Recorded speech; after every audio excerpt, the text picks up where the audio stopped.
While Biden plagiarizes and CNN antagonizes, I'm filled with many surprises. All right, let's get to the story.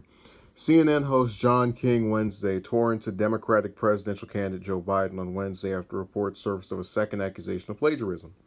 King noted that similar reports derailed Biden's 1988 presidential campaign, saying it was a pretty amateur mistake for the frontrunner's campaign to make on a substantial policy rollout. Supposed to be a campaign A team, this was not an A performance, King said, referring to Biden's team of campaign veterans. It's lazy or it's arrogant, he continued said. He continued said, man, you know what? I don't like the Hill's grammatical practices in this article. He continued said, that's both lazy and arrogant. Anyways, you would think he would be happy to quote progressive groups on his website. King concluded that the incident was a leadership issue and competence issue. He wants to be president of the United States. This is a leadership and competence issue. You can't do this stuff. You just can't, King said.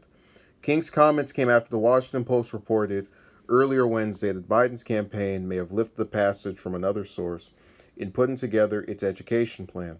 The former vice president's campaign was accused on Tuesday of plagiarizing passages from policy think tanks in putting together its climate change proposal.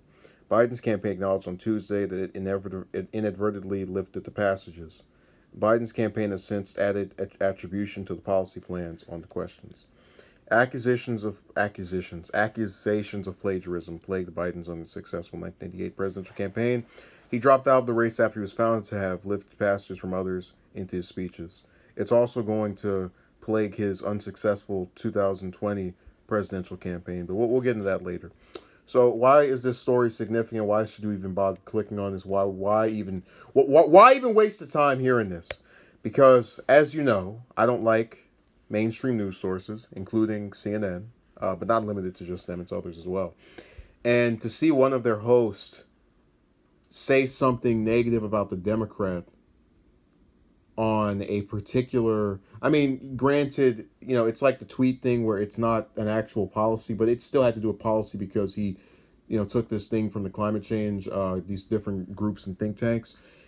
It's so refreshing to see them go after, or see someone on there say, look, I don't care if you got a DR and R next to your name. You do this particular thing, I'm sick of you. I'm going to call it out. Now, of course, I don't think King or any of these other people on there are going to become some full-throated supporters of, you know, calling out both sides when they do something screwed up. You know, none of these networks, news networks are going to. But at the very least, it's a departure from the norm, and I welcome it.